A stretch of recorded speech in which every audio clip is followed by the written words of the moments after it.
it's people issue because I have to train people and making sure they're all happy with their experience. But I think when you have it down and have the right process and system, where we all learn that from the mastermind, like having your SOP, and I make sure all my team are doing their checklist, because like, hey, I won't trust you if you don't even check your checklist.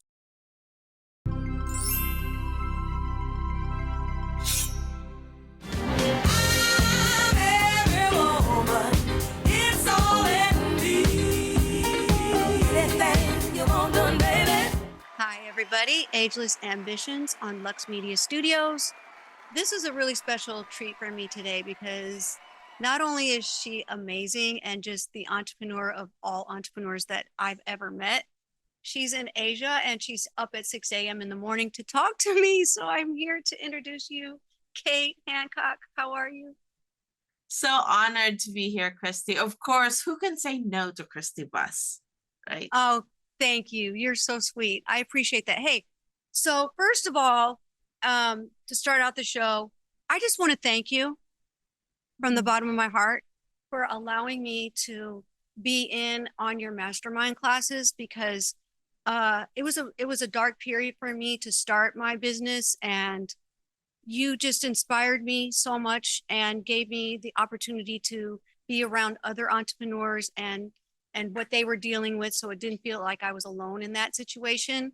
So I know you really helped me out with that on a lot of levels. So firstly, I just want to thank you and Dan for really letting me be a part of that, because trust me, I don't take that lightly, and it meant so much to me, and I don't think you know that. So I just wanted to let you know that. And I learned so much, and I took in so much information and experience that it's built me to be in a better place with my business because of that. So thank you so much on that. You're welcome, of course. And it was really fun. It was collective learning, and so glad that, you know, you've learned from it. I mean, I've learned from it, we'll learn from it, but I appreciate you. Well, it meant a lot to me. And you know, we have friends from that now. I mean, I talked to a lot of like Alia, everybody that we had the mastermind with, they're still very close to me. So we became friends outside of that too. So I appreciate that. So first of all, like you're like, I just want to go through all the things that you do, because, you know, when we first met, you were building up your thing, because we started knowing each other because you had your own skincare line and a skincare business. Do you still have that? Yeah, I still have it for sure. Okay. Yeah. So yeah. And that was during the pandemic when everything was shut down, right? Yes. So you had I had the studio and you had that, and it's like nobody could go inside, right? Mm-hmm. But yeah, it's still thriving. You're still doing well. And it's in Orange County? It's in Orange County, and we do a lot of e-commerce as well. Christy, yeah, I started originally in e-commerce world, selling beauty products online. Right. Yes. And then after that was 2012. That was early on, before it was a big thing back then. It was with a certain company, right? You don't want to say it? Correct. Yeah. So it was it was at the beginning of that massive e-commerce, and I was selling in the third-party companies, and it went really well. I mean, I started with $20 and I scaled it to $1 million business, because at a time I don't have that much competition in the beginning. So it was fun and exciting. So from $20 to $1 million. Yes. What was that like? Oh my, oh my God. Yeah. So I used to work for the Estee Lauder company back then. I was a freelance makeup. I was part of the regional team. I was doing events and fashion show. Trust me, I'm horrible at makeup, right? I get in trouble because I would show up to work without having makeup. It's like, you're a makeup artist, you have to do, but I don't like heavy makeup, you know, like intense. Yeah, I don't like heavy makeup either. I get it. But like, you're forced to, like, you have to look the part. I remember I was a freelance one day for MAC Cosmetics, and it was like intense, because MAC is like theater, like thick makeup, right? Yes. So they're like, I remember the county manager like, girl, you don't even have makeup, so go back and put your makeup. put some makeup on. So it was fun. But yeah, I started with e-commerce. You And then definitely beat it to your own drum, and that's why you're where you're at today. That's what I think, because it takes that. You can't be like everybody else, right? yeah, but yeah, so it is a struggle. I mean, I think there's some stubbornness in me that, hey, if I do my job, I do the sales, I treat people right, do I really need to be like heavy makeup, right? It's Okay, I love that. I but love it is a requirement in the instance. So Christy, I was like selling items from Costco clearance, to be honest, in the beginning. Like, remember, I didn't have any funding. It was $20. I was just working minimum wage. I didn't have any money. And so I started selling clearance items at Costco through Amazon. And I sold a few items that day, and then I scale it and I scale it. And I'm that crazy lady that would buy pallets and pallets of items in different Costco all over California. So that's wow. how I What made you started. like? How did you think about that? Like, how did you like even I go to didn't all the even Costco's? realize there's that geek in me, but I think being surrounded with different brands and I was at Neiman Marcus, I was at Nordstrom, I would go to different store, different places, Mhm. so I know what's popular. So that's my edge. I know what people want, and I got trained by What's one of the biggest trending? company. Yes, I know that, like, this is what consumer wants, and this is the up and coming. And Estee Lauder company provide one of the best training out there, a lot of good data. So I learn from those big companies that I work with. Mhm. And sometimes I get involved with, Christy, believe it or not, I was giving food samples at Costco. That was my job. Yes, like lady with a hair. Yes, that was my job. But I learned that, those company, they have so much data. They tell you what to do, and what's behind the scenes. So a lot of great information. And from working different job, I learned so much from it that it I was able to utilize all the tools and data in front of me to do an e-commerce business. And it was just, for me, it just trial and error. And okay, this worked. Okay, let's push more. And this one is really selling good. And I even tried to convince Dan, it's like, why don't you try and do it your own? But he did not last because it's too much work. It's a lot of work, even though Yeah, it is a lot of work. yeah. So once you did the sell, you sold $1 million. Then it was kind of rougher because it was more popular, more people were doing it, and it became not as good, I guess. Correct. Yes, but it lasted for 8 years for me before. Oh, Yeah. I see. So yeah, it Okay. lasted for a while. I mean, I sold over 20 million. 2012. You wait, you did 2012 what? to, yeah, I sold over 20 million in total. Yeah, 20 million. So, it stopped in 2018 when its competitor is really tough, and everyone Mhm. knows what to do. So that was kind of when I kind of slowed down into doing that, because it's becoming stressful. And then I didn't realize, when you do in a business where it's heavily capital needed, because you have inventory sitting.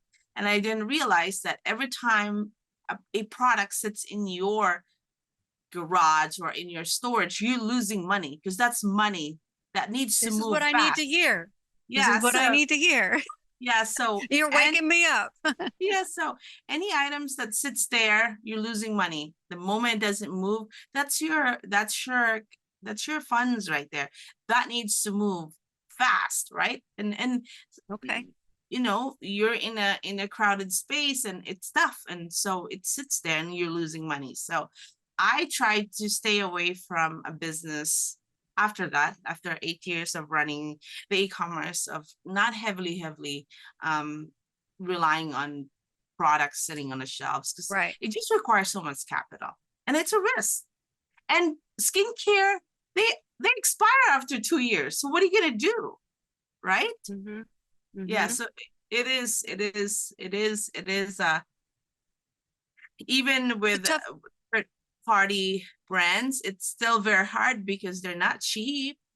I think you have more control if you create your own product. But if you buy and resell from other brands, it's very expensive. Even at cost, they're like $50 a piece. And I have like a lot of items in my warehouse. So it was very difficult, but a lot of learning for me.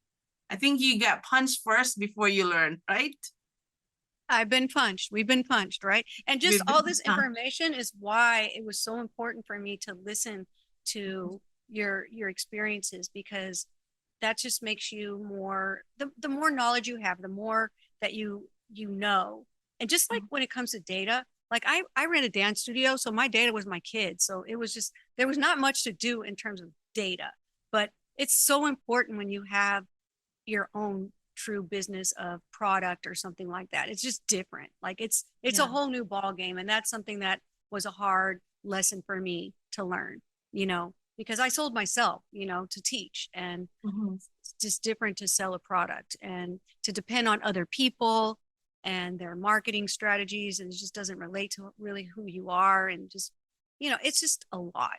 But you are now into like so you sold a lot, but you have so much going on. That's why this was so important for me to talk to you. Like you did that, but you also and are into a lot of other things. You speak at so many things. You spoke at Harvard. You speak on CNN International a lot about what you know in business.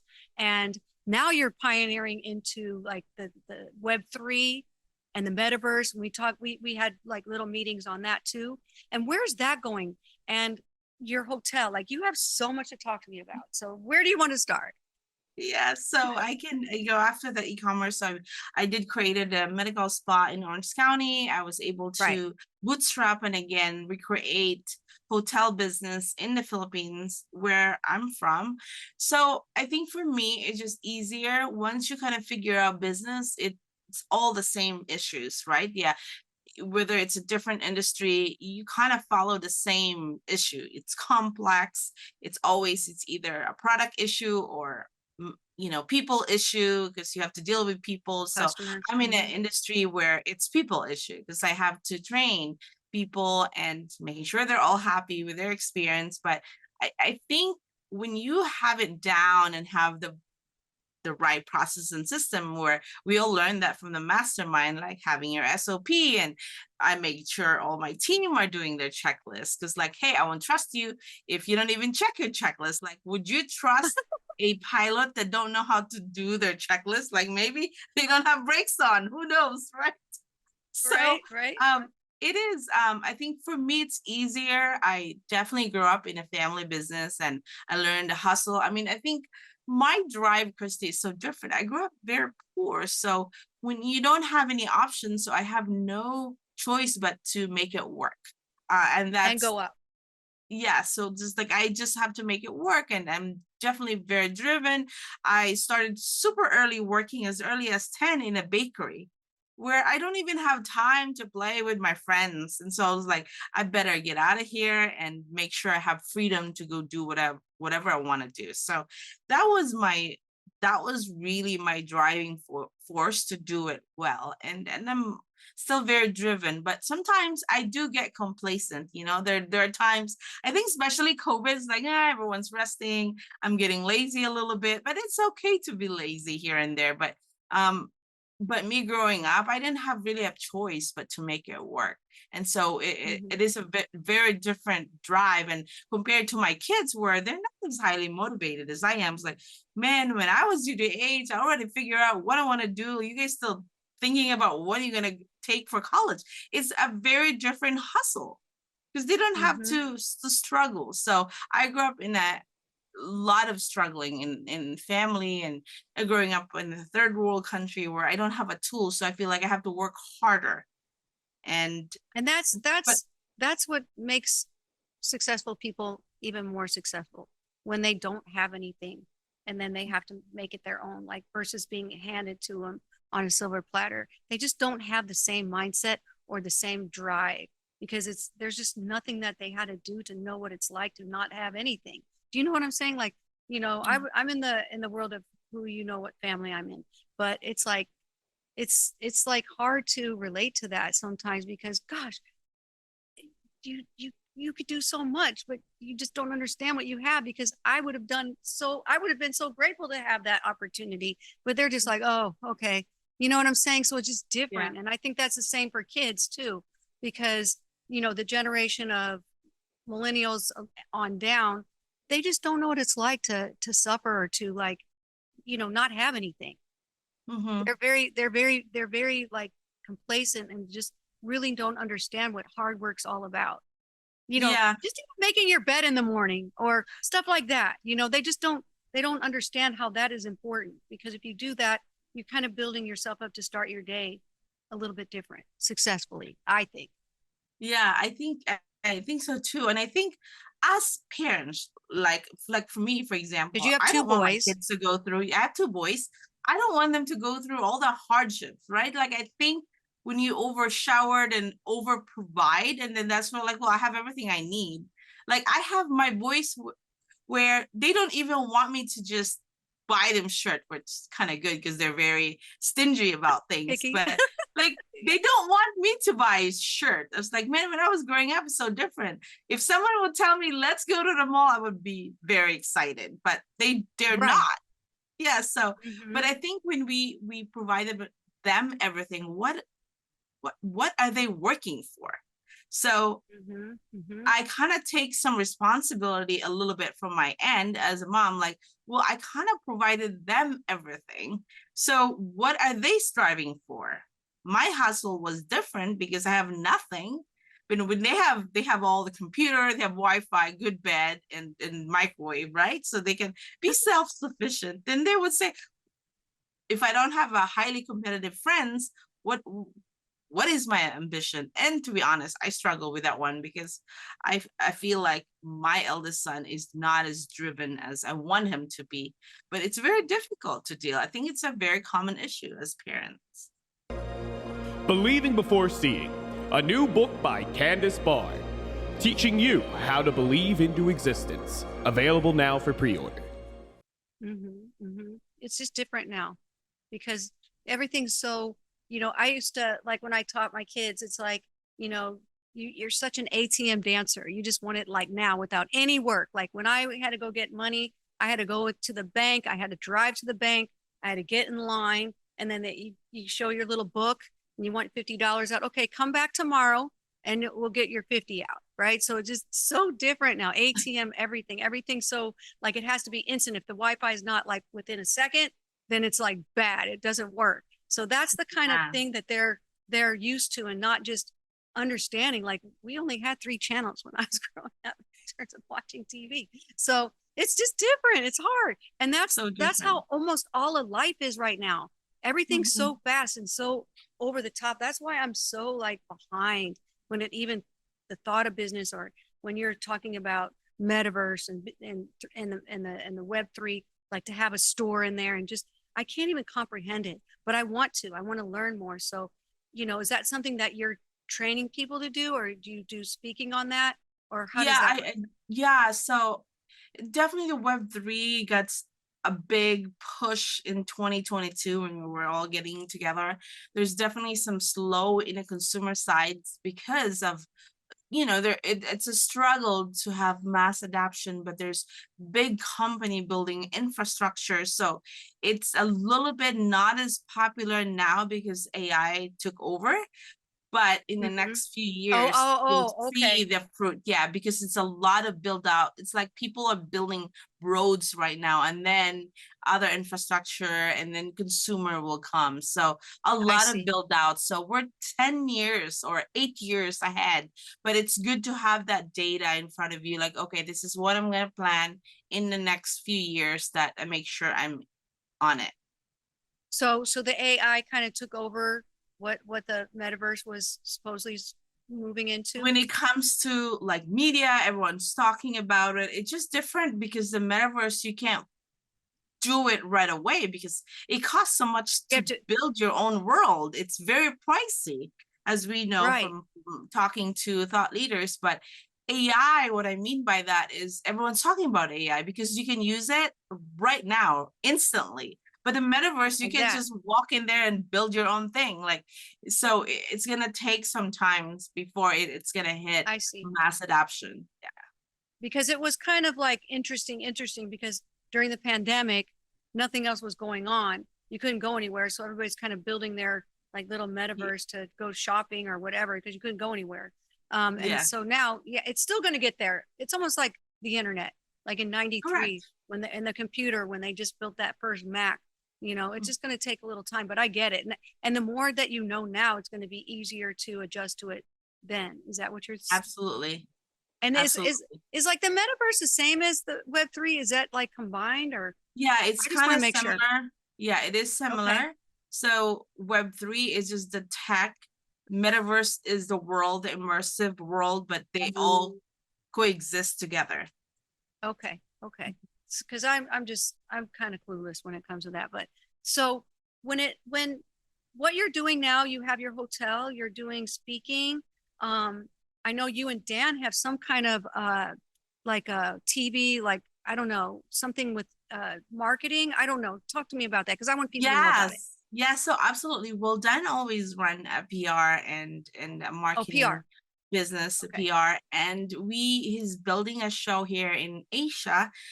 So we have a show called The Future on CNN Okay. Philippines. So we talk Oh, about the really? future of Okay, that's work. what that Yes, is. Okay. that's what Okay. that is. We talk about the future of technology, the future of health, the future of business, all kinds intertwined. We talk about the future. So that's why we're here building that infrastructure and making it work, and we're filming. So it's exciting. And yeah, it's excited for me to talk about the future because I'm always excited about the future. I still embrace the present, right? I don't dwell into the past, but I'm very Oh, I excited about do. the future. I know you do sometimes, but we don't want to, but sometimes we We dwell don't into want the to, past. sometimes you can't help it. Yes. Yeah. And so what brought this on? Like, because you were doing some things here in San Diego, I think, in Yes. terms of that. Yeah, we And then were you must have gotten doing, some. Mhm. yeah, we were doing in San Diego. And well, last year we helped curate a big event here in the Philippines, and that's when, oh, you know what? So we did the blockchain week, and so we were able to network and kind of figure out the landscape. And then that's when Dan put together he pitched the show to CNN Philippines, and so we're all accepted. So now that's what we're working right now. Wow. So Mhm. where does it go? Where's that going?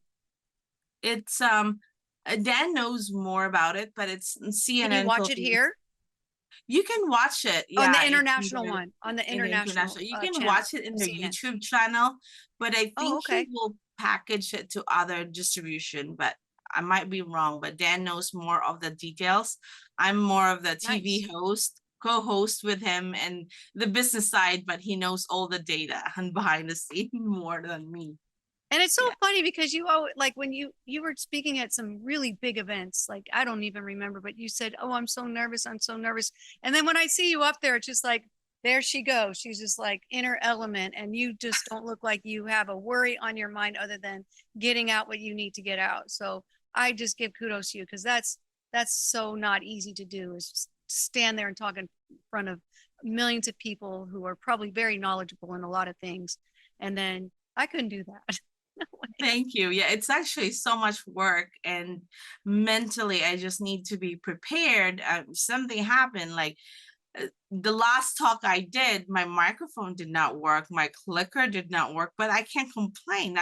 When I'm there, I have to, like, you entertain, you like the dancing bear, you better like do it, even though none of the technology is working. But like, yeah, it is something that I enjoy doing. It definitely takes a lot of me because I have to be mentally prepared, and the pressure, the imposter syndrome, we can't remove that. But I think it's something that, okay, I really like it. I think I can build impact way more than just talking one-on-one, or I mean, I've learned it from Clubhouse. I mean, Christy, you were there too. I mean, I Yes, yeah, was afraid of speaking, for goodness sake. right. And we learned a lot there, being Mhm. on Clubhouse during the pandemic. But like when you said the imposter syndrome, I don't think a lot of people that are watching know really what that means. You know what I'm saying? Because I hear it a lot with entrepreneurs, because it's just something that you maybe feel like you can't do, or you just don't think that you're qualified. I don't know. What is that? Yeah. What you feel, imposters? Yeah. That's what it is. Like, why am I standing here? I don't deserve this. This is too big of me. And it's normal, especially as female. We're just very self-critical and perfectionist. And it's very hard, like, even though it's just in our head, but I do get hit by it once in a while. But I learned that from others, that when it hits you, like, oh, I'm not qualified for this, just think of the checklist, all the things, the badass list. Like, yeah, I've done this. Okay, so that kind of You soothes made you. 20 million in 8 years. Like, you got to remember that, right? That's when you get Put your rid of that list in there. imposter I've syndrome. done other things. I'm sure everyone's busy thinking about themselves, but we can't help it.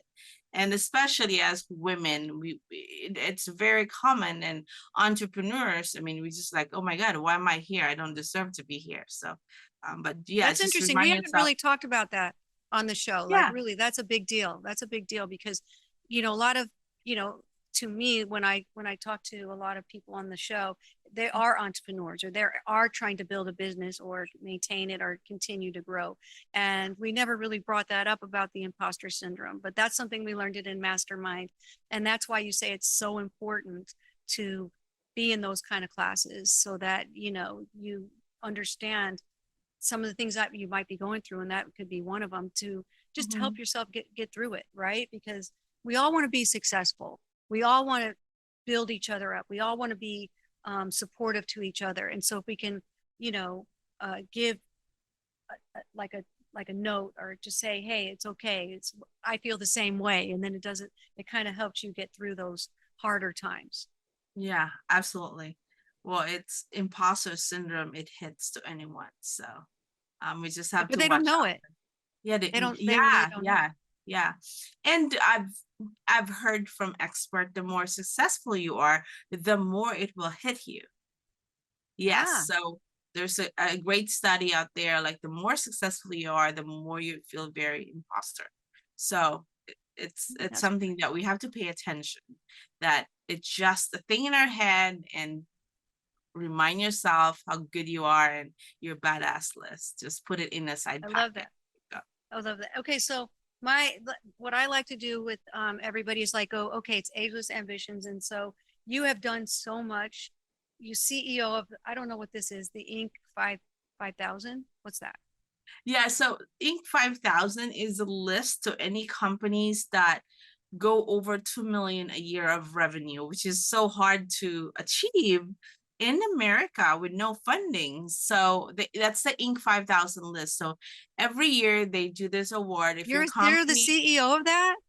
yeah, I run a You get to do company with that $2 million revenue. So then you can apply. one of these days. Oh, You'll okay. get there for sure. Okay. You'll get there. Okay. See, so that's so cool. Like, so that means you have to make $2 million or more a year to be in this yes. little club. Wow. Correct. Okay, I'll get there. You'll get there. So that's what I want to say. You've done so many things. You're CEO, like you speaker. What I don't know if is something else happening with you in the next month or so? I don't remember. Well, there's, sometimes I don't even know where I'm going next, but yeah, I'm heading to LA, spend time with a lot of friends there. So I'm so excited to see you. And I'm going to be speaking in Africa. I'm traveling to Africa after LA.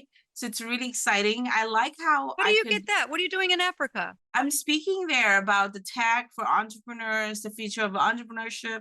And so, I'm always honored and grateful that some people see you speak or they Google something, and then it's good to be in the right seat at this point where they they like female and talk about tech. So I'm in a good place, and so I'll just take advantage of that, and that really aligns with my mission. And the mission is for Dan and I to impact 100 million people in the world. And so me speaking in front with impacting 1,500 student of entrepreneurs in Africa. So that's really aligned with my mission. So it's sponsored by a nonprofit organization covered with tech in Africa. So I'm very excited. I might be heading to Malta. So I'm in a kind of in a world tour. So it's good to be in Asia because then I can just go easy in some parts of the world. So that's the reason why we're here too, building the infrastructure. So cool. So cool. So what do you see in your future? Because obviously you're doing so much traveling, you're speaking in front of so many people, and like you said, inspiring all these people, and that's your mission. So what is it that you and Dan want, or you like, what is the big picture for Kate? I would love to know. You know, to be honest, I would want to have a baby, Christy. That's something that I would wish. I would wanted to have a girl, but whatever God would give me.